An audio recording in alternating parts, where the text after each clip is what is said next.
of the United States of America, and to the republic for which it stands, one nation, under God, indivisible, with liberty and justice for all. We have a guest online that Dick is going to introduce. So we'll get started there and then we'll do our moment and then we'll do some general announcements and get on to the discussion. So Dick.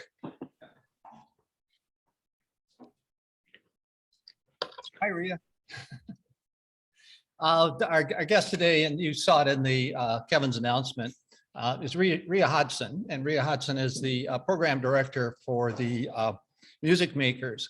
And a number of you are aware of the Wisconsin Youth Symphony Orchestras that we have supported over the years. And a number of years ago, the Music Makers joined WISO. It came under our umbrella. And the Music Makers, for the normal orchestras, people have to audition in and things and their fees and so on. For the Music Makers, this is designed for kids who don't have the resources or the experience or the teacher's training to participate, but who want to participate in programs. I thought we had to go with a small one. Yeah, okay, both of them, okay. And so Rhea's going to tell us a bit about that today. We now support that instead of the general orchestras, this through the Citizenship Committee. So Rhea will tell you about that, and she'll probably tell you about the program that's coming up next Saturday, which you won't want to miss. And I should mention that some of you have been to the Art Note galas, and so you've seen the Music Makers perform, and this will be another chance. Thank you, Rhea. Hi, thank you so much for having me. As Dick said, I'm Rhea Hogdson. I'm the director of WISO's Music Makers program.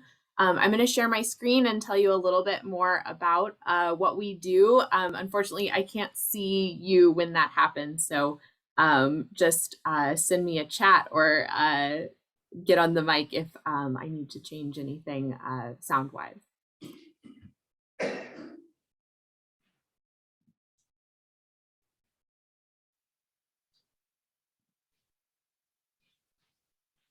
All right, so our mission is to enrich and develop the music skills of children from all backgrounds in an inclusive and non-competitive environment. There's no audition required to participate in our program, and we have significantly subsidized tuition and sliding scale within that as well, which I'll talk about in a moment. We provide weekly private lessons for students studying violin, viola, cello, guitar, and piano. And we also have a weekly group class for students to support that individual instruction, but in a more social setting. It's always more fun to play music with your friends rather than practicing by yourself. And new this year, we have a new program called the Percussion Pilots, which is a weekly drumming ensemble that pulls from different world traditions and is led by UW graduate assistant Bradley Fremder. It's been a great way to onboard students who either aren't sure what instrument they want to play yet, or maybe they're just starting out and they're not quite ready to perform on their instrument in their group class, but they want to have that ensemble experience. So we've been really happy to have it, and we've been getting great feedback from our members.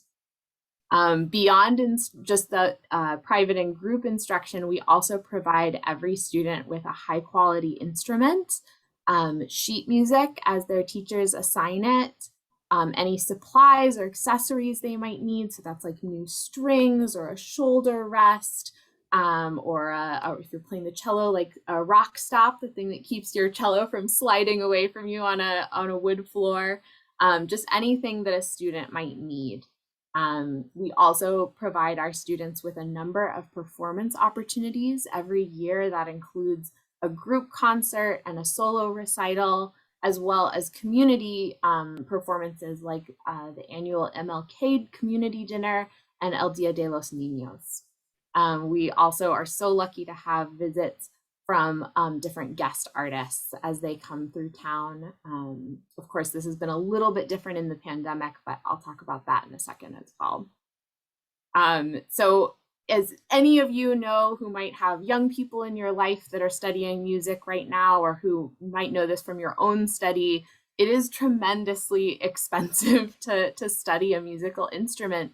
The actual yearly instruction costs for each student range from $1,085 to $1,860 per student every year. And that range is because different students take different lengths of lessons as they grow. They start at a 30-minute, and then as their attention span lengthens and they become more advanced, we up that to 45 minutes or an hour. The approximate cost of a new instrument and a year of supplies is $212 for guitar, $520 for violin, or $600 for piano. We're very lucky to receive many donations of instruments. So sometimes we're able to cut those costs a little bit. We maintain a robust instrument library, but as we add more students, we also want to add more high quality instruments. So those are our real costs. But because we have this subsidized tuition, each student only pays $360 a year, or $40 a month. And this subsidized tuition rate includes everything that I've mentioned. Even then, we offer further financial assistance on a sliding scale rate, really pay what you can within that amount. So we're very dedicated to making sure that no matter where you're coming from or what your background is, if you want to be a musician, if you want to study this, we are going to do what it takes to make sure that you can. 85% of our students speak a language at home other than English. So primary languages spoken in the home include French, Ewe, Spanish, Yoruba, Hindi, Polish, Mandarin, and Farsi. Students are ages 5 through 17, and 60% of them receive free or reduced meals at school. So, like I said, things have been a little different, as you might imagine, in the last couple of years.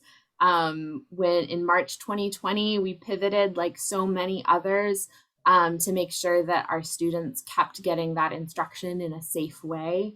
And so we moved online at that point for both our private and group classes. It took a lot of creative thinking by our faculty and dedication of our students, but we were really able to almost immediately maintain just this regular weekly relationship with all of our members, or most of our members, which I think was important for the students, and also I can speak on a personal note for the teachers. It was really great.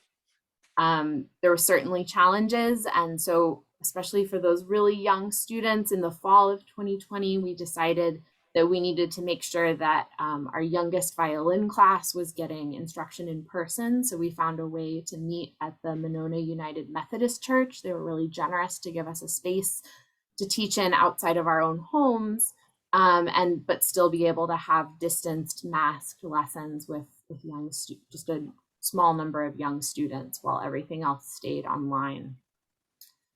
We continued to host our recitals and our other special events, just all on Zoom. You can see here is our guitar teacher, Luca, teaching an online group class.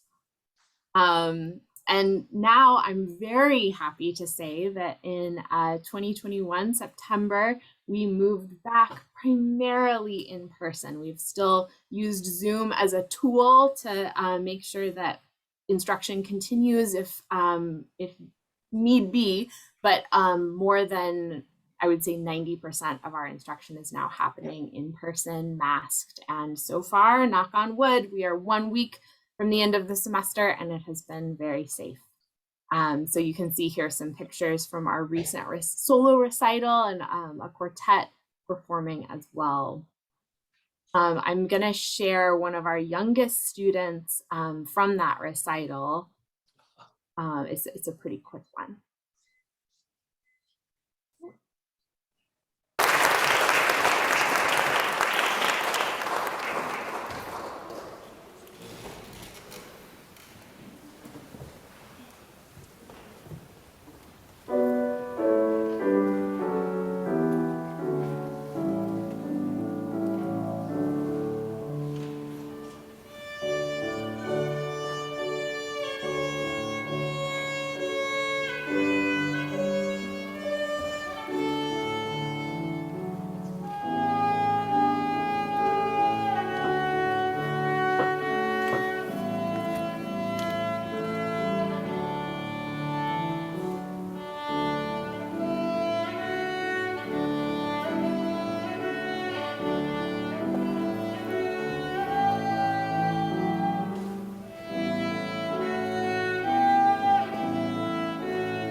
I also want to give you just a little bit of contrast. This is one of our older students who's been in the program over 5 or 6 years. We've really watched him grow, and he's becoming an incredible pianist. So I know you have a meeting to get to, and I'm getting close to my time, but so I'll cut this off, but I just want to give you a little excerpt.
All right, I'm sorry, it's really hard to cut that off. But like I said, I know you have more meeting to get to. I just wanted to thank you all for your generous support of this program. You know, through gifts like yours, we are able to make this possible for so many students that wouldn't have this opportunity otherwise. And they are all amazing kids. I would love for you to get to know them a little bit better, and I hope that you can come and join us at our spring concert this coming Saturday. That is May 21st. I forgot to put that on the slide, so sorry, but it's at the McFarland Performing Arts Center at 3 p.m. Masks are required, but admission is free, no ticket or anything like that. We hope that you can join us, and we would love to see you. Thank you so, so much. Thank you, Ria. Thank you so much. And thank you, Dick, for arranging that. What we're trying to do is have some of the committees report back some of their support programs. So, Dick. I just wanted to mention one thing I forgot when I was up there. On each of the tables, there's a little flyer of the program and the makeup of the students and everything. We have flyers here on the table, and as we continue budgeting, this, I believe, will be a program that'll stay in the Citizenship Committee budget. Just an FYI, I had a long conversation with another program that we support with the International Committee. It's the Canyon Scholars Program in Mexico. They're transitioning their leadership. And I touched base via a call with both a person from Canyon Scholars in Mexico, as well as the local rep who lives in Grafton, I believe, or somewhere up there, but they have some board members in Madison, and we're going to hear from them in July. It's as of now, and hear a full program on the Canyon Scholars Program, which Elaine Lohr is one of the board members. Elaine Lohr, a former member, probably got the relationship started, although I don't know that. It's, I believe, affiliated with Bethel Lutheran Church. So one of the pastors, not from Bethel, but he's been the lead person Is for a this long time. the 85-year-old gentleman? Yeah, I can't think of his name. Yeah, I can't either. And his son has taken over the 501c3 foundation that supports the Canyon Scholars. So we'll hear about that later in a couple of months. General announcements. I'd like to introduce a member who has not been here before. If you can stand up and just share a little bit. Hi. Yeah. My name's Jennifer Crowley with the After Hours Group. And I was nominated to be the liaison. So hopefully I'll be able to come to a little more of the meetings. And actually, I work from home on Mondays, and I think I might just looked at, because I work at the Department of Revenue right down the road. So I was driving there like, oh, well, I'm gonna have to redo that. So I did have revenue for about 6 years now. And with Kiwanis for about 3, but I was a former supervisor. Yeah. And deputy for a number of years. So it's nice to be back. Well, welcome, Jennifer. Thank you. When is your next meeting? You meet every other Thursday night? It's the first Thursday of the month. First Thursday of the month. At the Essen House. At the Essen House, first Thursday of the month. 6:30. Yep. So put that on your calendar if you want to go have a beer and hang out with some of the younger Kiwanians in our club, since they are a committee of our club now. Any other announcements that we need to cover, Dick? Yeah, me again. On each table, there's also a little flyer. Grab this one. It's an email that I received from Simpson Street Free Press, which we have sponsored for years. And it just gives you a little insight what some of the articles they're doing in the paper that are actually quite good. Great articles. And what's the saying? You're never done on your first draft. I never handed in your first draft. And that's the mantra that they teach the kids, and they do a good job. Thank you, Dick. And for those of you at home, it was a Simpson Street Free Press flyer, newsletter, whatever you want to call it, that we had shared with us, since we do support them. Moment of reflection. Abe, we're going to get that over now, and then we'll get on to our discussion. You're right. I agreed to do this. I agreed with Co that I'd do this about 6 or 8 weeks ago, I think. Anyway, Will Rogers, cowboy philosopher. I've always enjoyed him, although I never lived when he was alive.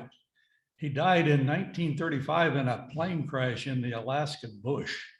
But he was a commentator, was very popular in his day, and he had a lot of sage advice. Much of it, I think, is still useful today. And I kind of like it because if you grew up on a farm in a ranch country, his earthiness kind of comes through once in a while. So I hope no one's offended by this. So about 8 things from Will Rogers. Never slap a man who is chewing tobacco. Never kick a cow chip on a hot day. Never pass up a good opportunity to shut up. If you're riding ahead of the herd, turn around and look back once in a while to make sure they're still there. If you're in a hole, stop digging. The easiest way to double your money is to fold it and put it in your pocket. There are 3 kinds of men. Those who learn by reading, the few who learn by observation. The rest have to pee on the electric fence to see for themselves. I don't know about that one. Good judgment comes from experience, and much of that comes from bad judgment.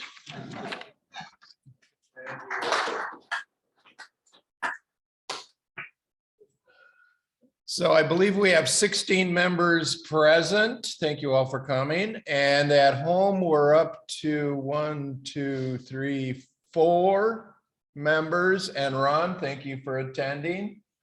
And Tyler is there. Tyler's our newest member. So he's also with no, he's not with the After Hours. He's one who comes when he can to our meetings. And Tyler, I know we have to get you inducted, but you have a very busy summer schedule, so we'll do that when you can get here and do it in person. I know Dolly is feeling better. She said she just wanted to be extra safe since it's been 2 weeks since she was diagnosed with COVID, but I don't think she was hit too hard by it, but she is recovering and hopefully we'll see her next week, possibly. And Eileen sent me an email saying she is under the weather, so will not be here. And Leonard Massey had some family challenges or family matters to deal with today, so he won't be here either. We have a board meeting following this meeting, and at this point, we are going to have Abe talk to us about the foundation. Richard has printed up the motion that we may or may not vote on today. It's up to you guys to figure out if we want to vote or if we want to talk about some alternative financial decisions by the club, etc. So I'm going to turn it over to Abe and then I'll take it back and kind of mediate the discussion. So Abe, as foundation president, it's all yours. Thank you. Richard, I've printed out the slides because I can't read that up there, to be honest with you. What I thought I'd do was just review how the foundation operates and how it's set up and its history a little bit and how it got to where it is today. If you want to consult these 4 different documents, they're all on the website under foundation. You have to sign as a member and it's under documents and then you'll find them there. The articles of incorporation and the bylaws. And then there is the administrative manual, and 2 things that are particularly important in that, and in my opinion, are the guidelines, procedures, guiding principles of procedures, and those kind of things. And they're in the appendix. There's also an investment policy in the appendices. And then there's a memorandum of understanding that was put together in about 2015 between the club and the foundation. And the real purpose of that memorandum was to ensure that the foundation maintained its tax exempt status. So Dick, would you took the next one there, Richard? So the bylaws and the articles of incorporation, they were put together in about 1963. They're what establishes the foundation, and the foundation was established by this club as a separate legal entity. It's established by the club, but it is separate from the club. All of those 2 documents are approved by the international organization, by Kiwanis International. And I think the articles of incorporation are filed with the state of Wisconsin because it's a legal document. It's a tax exempt corporation, and thus it has all the benefits of being tax exempt. It has one purpose only, and that is to support the service or benevolence program of the club. That's the only purpose it has. And the articles of incorporation and the bylaws specify that it is governed or managed by a board of trustees who are elected from the membership. All the members of the club are members of the foundation automatically. And so that's the only qualification, and it operates separately from the club. Okay, next one, Richard. Now, the management philosophy. The management philosophy is not covered anywhere in either the articles of incorporation or the bylaws. Those just specify that we're tax exempt, that there's a board of trustees and the fiscal year and those kind of things. But the management philosophy is not covered there at all, as far as I could see. There's a bit of that in the administrative manual. And that was, we just updated that here about a year ago. But the administrative manual tells you what to do, when to do it, and who does it. It's essentially what it does. It's just a timeline of things we need to do. I think the management philosophy is really outlined in these guiding principles. They're in the investment policy to a bit. And there are definitely some of them in that management agreement or that memorandum of agreement of 2015. These documents are all something that was developed by the club and the foundation, period. So they change, they're reviewed, they can change periodically as needed. So what I did was I tried to pull out some of the key points that cover how we operate and how we think. First, and you find this stated a couple times in these documents, the trustees are expected to preside over an ever-increasing asset base. The idea that the foundation will always want to grow. That's stated a couple times.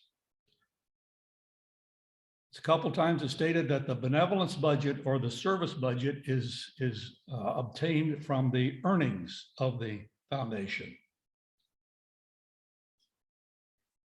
It's a couple times, and it's in the investment policy, and it's several times, it's in the memorandum of agreement, that the goal is to enhance the inflation-protected purchasing power of the asset base. And that again is stated several times. It's not something that's just one time. And the current investment policy is to seek a annual return of the CPI, Consumer Price Index, plus 3 to 5%. So that's the investment goal that's established. And I think that we put in place about a year ago. Ken, is that right? About that time? Okay. We updated it. It's a little less aggressive than it was before. And secondly, that we obtained last week that we obtained consistent investment returns that we want to continue to do. So that's another goal. Some of the other key provisions that are in there is that affect really set our management philosophy is that there will be an annual grant to the club that is currently at 5% of this 3-year rolling average of our market value. And looking back historically, it's been at that level for a long time. And I want to comment about why that level is probably chosen and still is there. The stipulation that all funding requests come through the board of directors. And generally that request is part of the fiscal year budget. In other words, doesn't come other times. And in this 2015 memorandum of agreement, there is the statement that it is the intent of the club to keep the service budget within the annual grant. So that's stated as well. So why the 5%? I want to comment a little bit about that last statement a little bit more because there's some interesting things that I didn't know before. Why the 5%? Well, if you take a look, well, first we want to have inflation protected growth of this asset base, and we want to grow it slowly.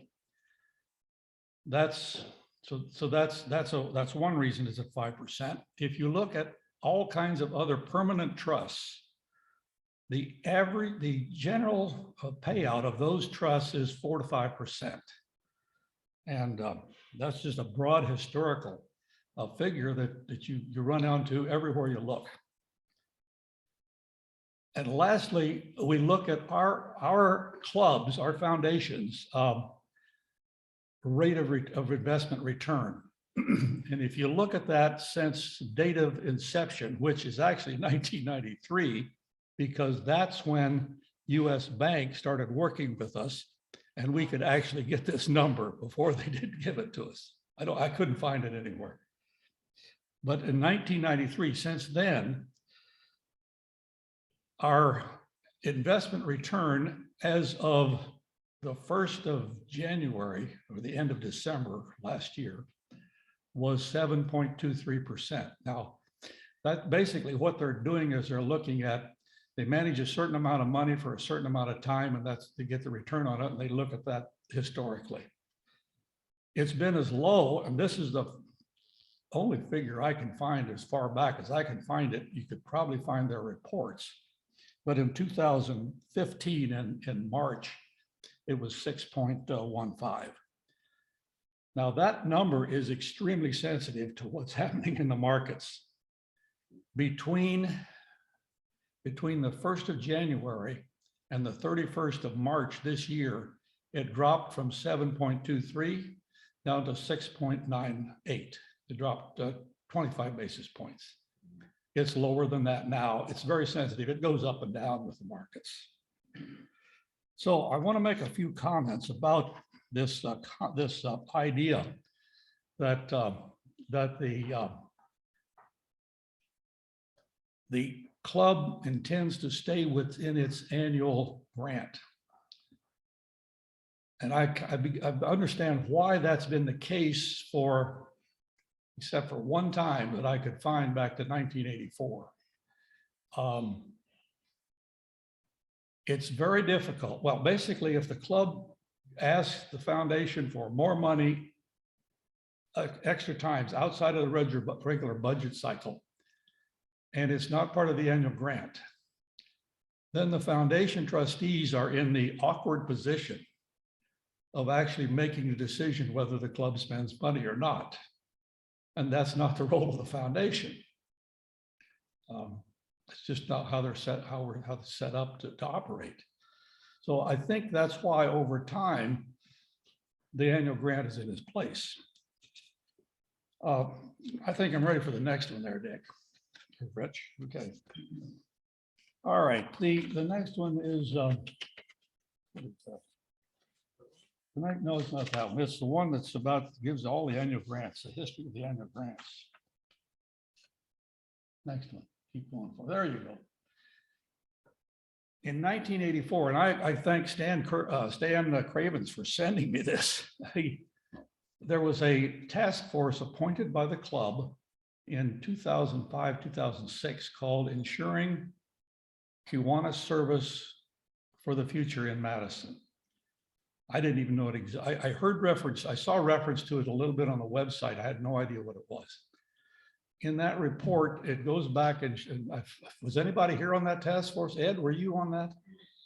I don't know who was, I've forgotten. As 1984, the annual grant was about $8,400. And if you look at, and in their report, it shows that each year it increases, and it's always increasing by an even $100 amount. So the 5% wasn't being adhered to religiously. It was up and down probably, but they just rounded to $100. It peaked at something like $29,000 in about 2000, sometime and then it dropped. It dropped down to 21 by about 205. During that entire time, there was the annual grant coming from the foundation. And in addition, the club was holding fundraisers, and they were supplementing the service budget with the fundraising money. Sometimes the service budget was less than the grant, sometimes it was higher.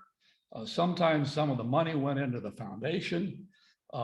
It was all over the place for that 20-year period that Stan sent me the data. The other interesting thing about it was that that during that period, and in 2005, 2006, the club conducted a capital campaign for the foundation. The first year, I think it raised $20,000 or $30,000, but there were pledges, and over the next 4 or 5 years, it was more than $200,000. It was basically donations from membership. And so now you can begin to see why the foundation has been able to increase its annual grant every year, and particularly the last 3 or so, because of the tremendously rapid appreciation of stocks primarily, and the low interest rates that cause the market value for bonds to increase. So if you look at, and this is, we got to approve this, the foundation board meets on Thursday for its May meeting. They meet quarterly, and it's supposed to go to $68,000 for next year, starting October 1 of this year. That's, if we don't change it, that's what it will be. Let's take the example, if we funded the motions that the club has asked us to fund, what effect will it have on that value, that number? All of that grant comes from the unrestricted fund, every bit of it. None of it comes from the restricted funds, which are almost 30% of the total foundation. If the unrestricted fund takes a 20% hit between January 1 of this year and the end of this year, that number will not change. It will still be around 68,000. And that's because of the 3-year averaging process. We will drop out 1.2 or $3 million in 2019, and we'll stick in the $1.2 million that will be there at the end of this year, if nothing changes. So you see what the averaging does. It ensures the club a consistent flow of funds for its operations. And then finally, last, here's where we are, I think, right now. You can have the next one, Richard. At January 1 of this year, we had $2.1 million in our market value. 72% of that was unrestricted, and the rest was restricted. There's 3 restricted funds. The Lyle Hill Fund is the largest one. So that's what we had at the beginning of the year. And the annual grant comes 100% based on that unrestricted fund.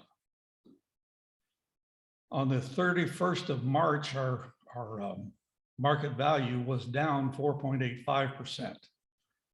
It's probably down about 12% right now.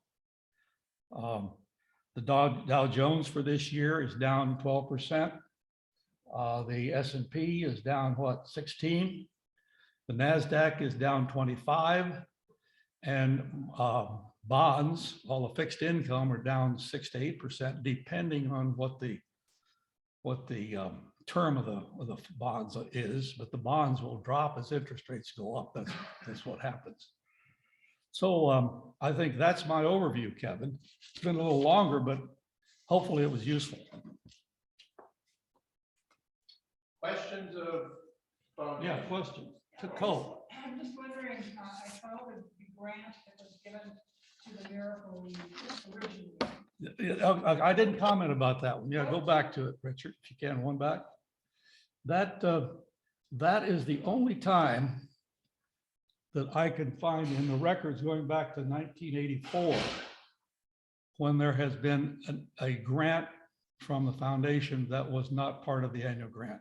That's the only time. There may have been one, but I think that's the case. So my question is, like this year, how much are we giving to the Miracle League? Because We're giving none. That was a one time. we don't give anything? Not this year. Not in the, that was one time.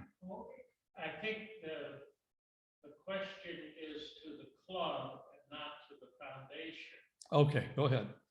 Okay, and my recollection is this amount of money was matched by the foundation. And Dick can answer this. We had some budget remaining that was available for the Miracle League. The board in club funds from that grant, basically from the foundation to our operating committee budgets during that year. And the board asked the foundation to match it. Correct, Dick? Well, yeah, actually, I think that in the discussion, the foundation offered to match if we could raise that money with the club. If we had some, not a lot of money, maybe $5,000 to $6,000 in the contingency fund, which is there, by the way, every year. It's in our budget for something that comes up special we want to use it for. Yeah. But then the rest of the funds were matched by individuals providing money to have the $25,000 grant. And I think the reason that we got to the 25 plus 25 was because there was someone with up to $100,000 that would match, or up to whatever the amount was, but they would match what we did. So it's combined, we did 50,000. So essentially we contributed 100,000 by all our efforts. Yeah, let me explain. The memorandum of understanding in 2015 is kind of an interesting document. It actually begins to include in written policy, the way we operate, some of the things that were in that 2005, 2006 task force study that the club asked for. And one of them was that the way in which monies from the annual grant are handled by the club to ensure that those funds always end up at a charitable purpose, not for an administrative purposes. That memorandum establishes two funds in the club's funds, an operating reserve for administrative purposes and a reserve for charitable purposes. And it has a weird provision that I don't think we've done very much in the last 3 years, is that if any money is left over from the annual grant, if the club doesn't spend it, that it returns to the foundation, which is kind of weird, but it's what's there. Well, Yeah. Dave, maybe a better way to answer our question is, for the year 2019, 2020, you have 53,000 as an annual grant. That was the annual grant. And in addition to that, did the foundation give 25,000 Yes. to the club? The found what? Yes. In addition to that $53,000, the foundation provided an additional 25,000 to match what the club came up with, so that we transferred $50,000 to the Miracle League to build their field. So that's really the one time That's the only time I can find that happening. we went outside of our governing documents for using foundation funds. That's the only time. And you should understand that the foundation has no cash reserve. None. It's all sitting in stocks and bonds. So the value of that goes like this. Phil? I believe we're considering a grant right now, first in principle, for a purpose that I'm not familiar with. Can you tell me about that? The board considered a request from the Madison Reading Project, who we had a presentation on, which supplies books for free to both children as well as teachers. And they had a number of requests to expand their program through the purchase of library-like resources for their resource room. They have a van that they go out into the community to give books away to kids, purchase of books, all of those types of things to expand their program. And Eileen, in discussion with the executive director of the Madison Reading Project, came up with a number of things that they requested of us for this grant, this unusual or atypical grant to them. The foundation board makes the decision on these kinds of disbursements, right? Correct. All we can do as a board for the club is to ask the foundation trustees to consider our request for additional expenditures. Where are we in this process? We haven't passed the motion yet from the club, because the board can only ask the club as a whole to vote on this special request as per our bylaws. Thank you. And these are the ballots. And we do have the motion. Want to read the motion? Why don't I read the motion? This is the second one. We need to think about it. So the motion that is tabled for the moment, and this was done 2 weeks ago, is that beginning in fiscal year 22-23, the board of directors of the club directs the Downtown Madison Kiwanis Foundation, following a club membership vote, which is what this ballot is for, that an annual contribution shall be made to the Madison Reading Project of $25,000 for each of the 3 coming fiscal years, parentheses 22-23, 23-24, and 24-25. During the first quarter of each fiscal year from unrestricted funds managed by the Downtown Madison Kiwanis Foundation Board. An MOU between the club and the Madison Reading Project will document the purpose of the contribution and method of evaluation. You have just turned the lights on for me. Okay, I didn't understand 25, 25, 25. 75, that's a big, huge number. okay, there's several ways we could fund this request. And Dick and I briefly talked about this, in that we have a budget that is required of the trustees to give to the club through a grant, annual grant of the 5% of the unrestricted funds. So we could budget it next year with this as a priority, leaving a lesser amount for all of the committees to spend out of that annual grant. That's one option. I realize we can't run the foundation or the club on precedents, but this seems to me to be a precedent. We have never done this. I believe we have never done it. We've made grants one time, once a year. This is a triple. This is 3 years consecutive, which, having been on that side of the world where you're budget driven, and yes, a one-time grant is very nice, but it's a whole lot better if you can count on 3 years of additional funding from their perspective. And this is a request from them to us. So what I see here is a budget of, let's just use the rough 50,000, which, if it's a $1 million endowment, unrestricted, is that 5%. But we were at 1.5, which is $75,000. But if we drop to, let's just say, a 20% market downfall this year, we'll be down to 1.2 million.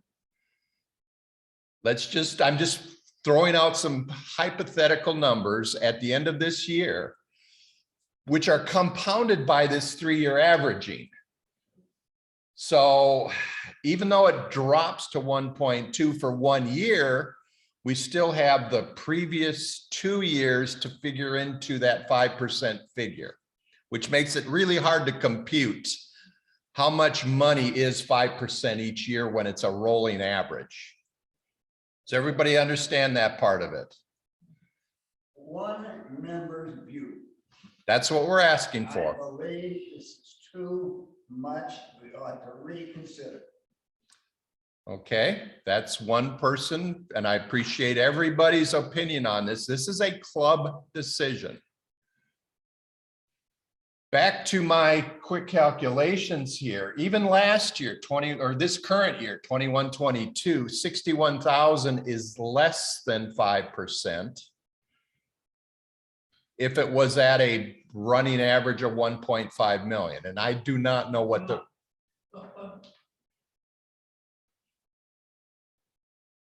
The 1.5 million was the high point.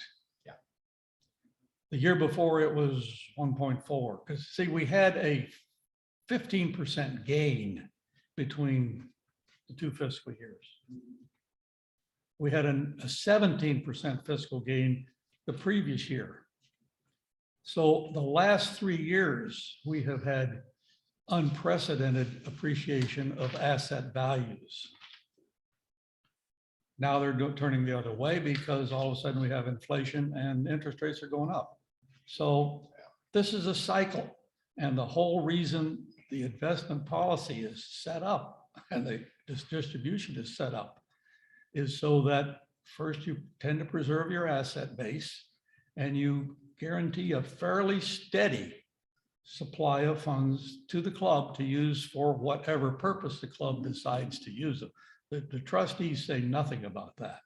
That's entirely a club decision. You know, as a club member, I would say, why don't you set aside 25, 30% of that annual grant every year, and then you can do a big project every year. I mean, I'm on the ACE committee. I think we could give up 20% of our budget and not suffer very much. It's basically taking a look every year at what in the heck you're doing and deciding what your priorities are. It's planning ahead. And that's exactly what that 2005, 2006 task force said. Start planning ahead. That's what they were telling the club at that time. And start planning ahead and making decisions. This may not be a fair comparison. This is the Phil Harding. Okay, Phil? I'm comparing this, which I think is, it's a rather realistic enterprise. I'm comparing it with Miracle League, and Miracle League is up here with me. That's a personal opinion about the value of our philanthropic endeavors. To me, reading is incredibly important for kids to get to. It is the #1 indicator of poor performance in a children's academic career. And Madison Reading Project is targeting 3, 4, 5-year-olds. Ed, look, can I interrupt? As secretary, I would like to call the vote on this motion. We have to untable it first. Okay, somebody take charge of that. It's getting hard for me to keep the minutes. I'm sorry, I interrupted you. Ed, As president of the club and the board of the club, did you consider this reading project funding similar to the way the Miracle League was funded? That is a grant over and above from the foundation, matched to contributors from the club for the project, plus any funds that are part of your annual stipend, so to speak, as a way to fund a pledge to the reading project. the board did discuss such options. And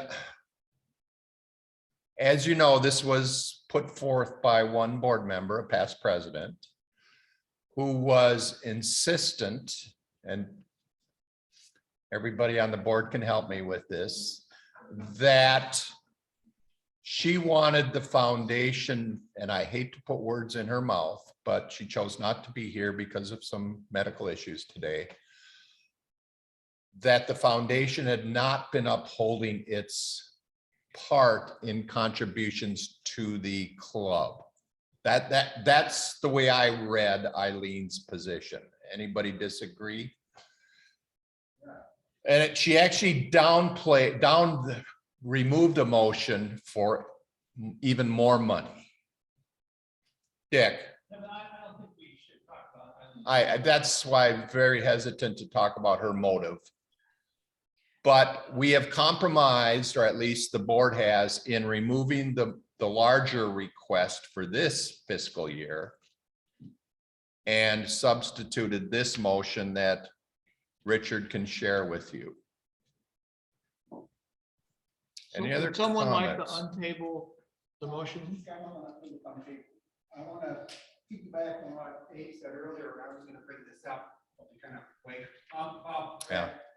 I think we need as a club to decide to, with our money that we get from the foundation, is to set aside X amount every year for bigger projects, because times being what they are, smaller projects just don't go that far anymore. And we see more and more requests for, we need 20,000 for this, or 10,000 for that.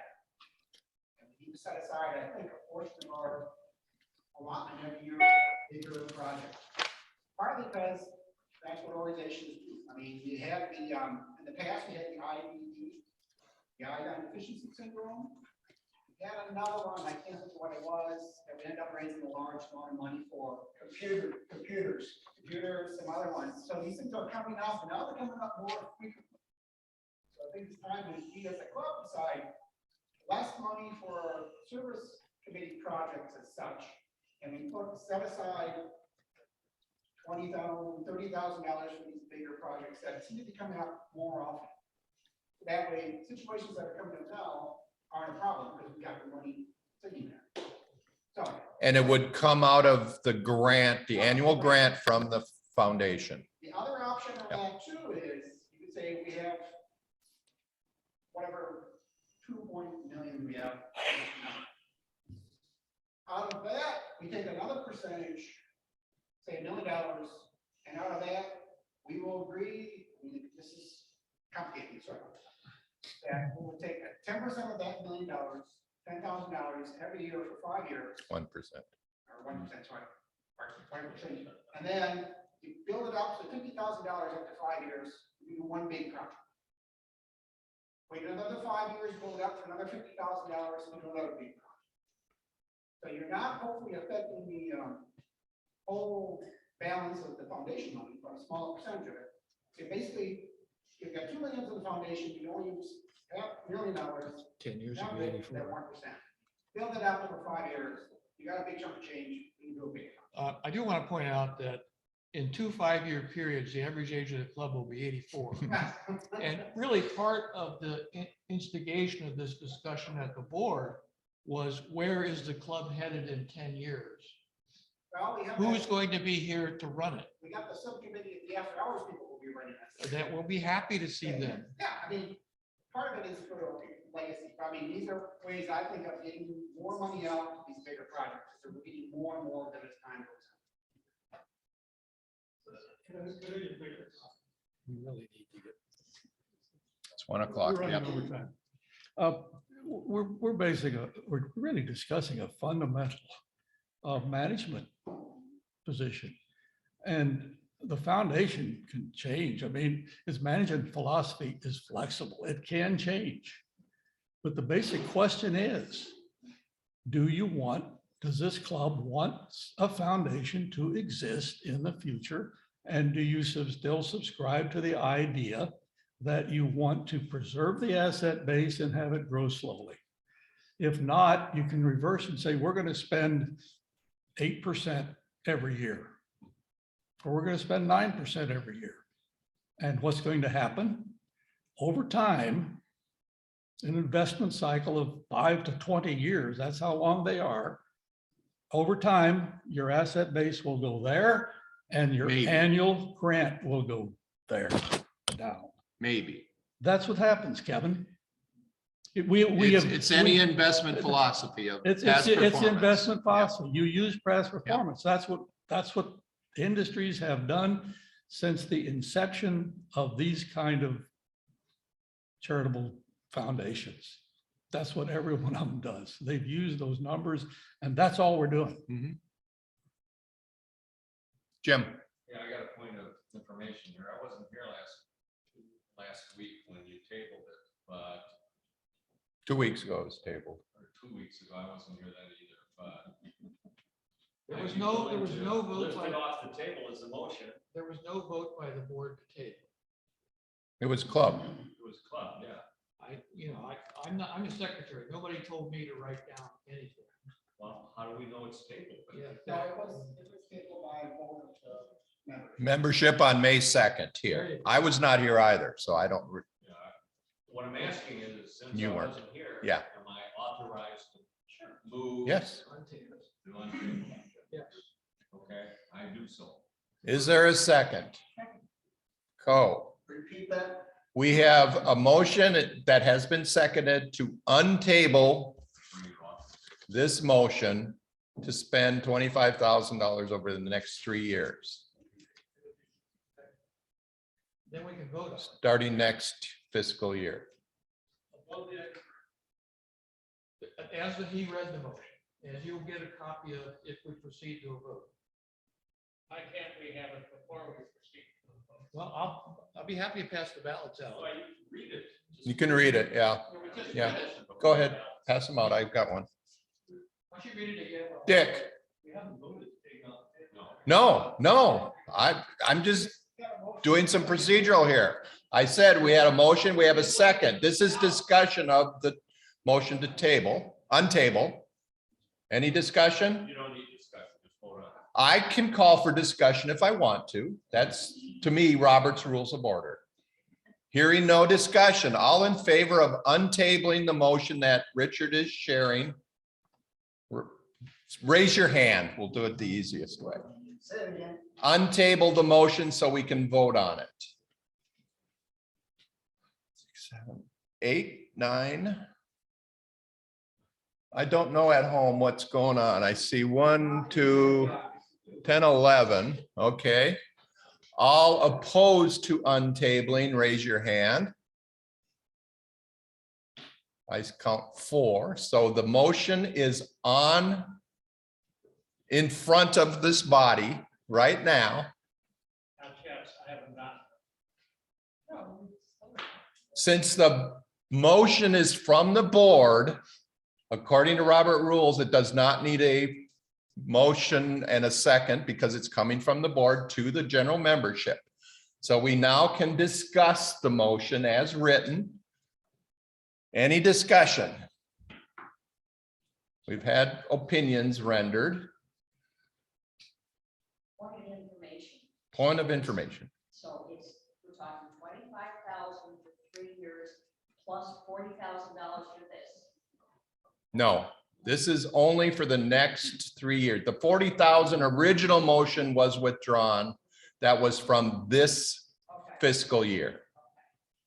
Correct?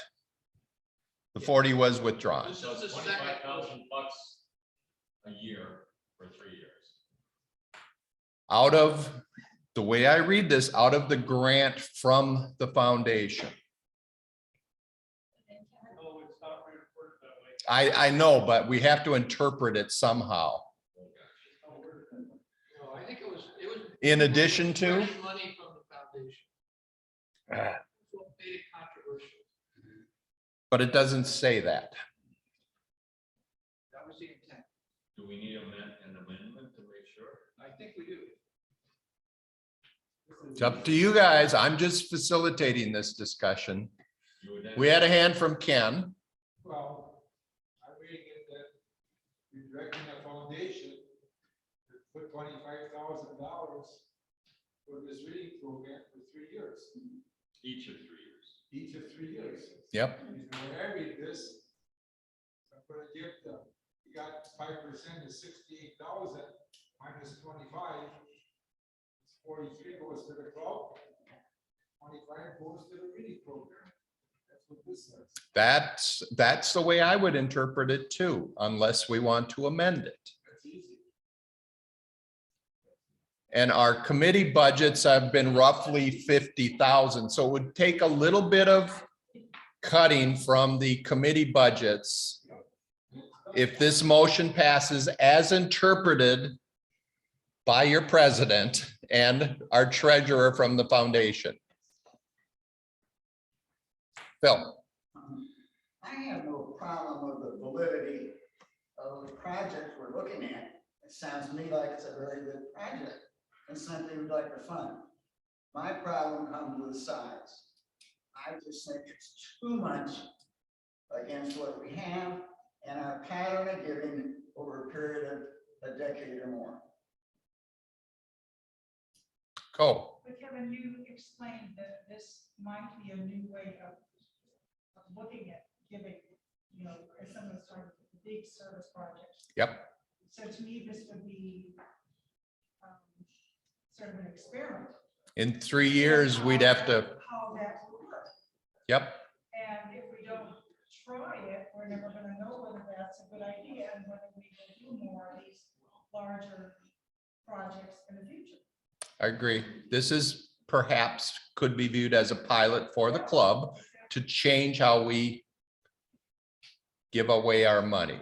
Ken was up first, then Dick, then Ed. If the foundation scheduled to give the club the MLS budget of 16,000 next year, you don't have to do anything. Foundation doesn't have to do anything. The club can take the 68, take the 25 and do what they want. Yep. Or 20 or 15. Or Yep. So I read this, and that's where it's a somewhat poorly worded motion in that it doesn't specify in addition to ongoing committee. Dick, you were next. Well, not only does it not specify, but it's specifically saying that, so that when committees submit budgets to the board of directors is going to have like $43,000. Yep. So they're going to have to make a choice on that, as opposed to if we didn't have this, the board of directors could decide how much they wanted to give out of the 68 to reading project. So this motion, if passed, would restrict the board of directors in its budgeting. Whereas what Dick just raised is if it fails, the board of directors could specify a different amount next year for the reading project, as well as perhaps set up, as Cole said, this might be a pilot to say X amount is being given to reading project for 3 years, even though it will be looked at every year for 2 more years, 2 more budget cycles. Tom. Wait a minute. Call the vote because it's way over time. Okay. Wait a minute, I was. And Ed, oh, I'm sorry, Ed, you were. And then, Can't call the vote just yet. Okay. I'm wondering why we even need to have this vote. The board of directors of the club develops a budget for its various committees and grants. And the club votes maybe on the budget in total that the board recommends, yep. So to me, this proposed motion is merely providing direction to the club board on what to do with the next 3 years. And it is not binding to the board? Well, I would say it's binding. Okay, if it passes. If you have the vote. Right. If you move to not vote for it, the board of the club can still proceed with the idea of this motion in its budgeting process for the next year. Okay, So whether the vote passes or doesn't, if the vote passes, to me, we're locked into that. it's a binding thing for the Got it. board. I agree. If it doesn't pass, the board can still proceed. And even do exact same amounts if the board can budget for that. But because we have to come back to the club. Okay. So, I know we want to get out of here. Okay, my question is, in my experience doing this sort of thing, you usually have a, like, the organization will give you a tentative idea of what they're going to be spending it on. I have not heard about what they. Yes, we do have those documents, We have those documents. at least for the original 40,000. For 40,000, but we don't know for the subsequent 25, 25, 25. Right. Okay. I'm gonna make a motion to table it. I mean, I don't, and I hate to do this, but if people want to leave, it's sort of like a hurried vote. People sound like they really need more information or more discussion. Let's see, I had a motion to vote prior to the motion to table. So I believe that takes precedence. Sorry, Jim, unless Tom wants to withdraw. Okay, we have to make a decision before the budget cycle for next year, which is starting right now. I'm gonna do an email to all the committee chairs saying, it's May, we need you to start thinking about your next year budgets. Cole, I like Ed's idea. which was, If we don't go ahead with this today, the board will be able to move in this direction without us voting. or voting this down. I mean, we cannot indefinitely table a motion, in my opinion. I'm gonna withdraw my motion and rephrase it. I'm gonna say, I'm gonna move that we lay this topic over until our next club meeting. So we'll have 20 minutes next week. It's better than 30 seconds right now. So I have a motion to delay the vote for 1 week. So that's a time certain motion that we will have to vote on it next week. Is there a second? Discussion? All in favor of postponing the vote to next week when we absolutely have to vote on it, raise your hand. 1, 2, 3, 4, 5. Okay, we have a majority who have said yes. All those opposed, just for the count, a couple, 3. Okay, so we have passed that we will vote on this next week as written. So think about it.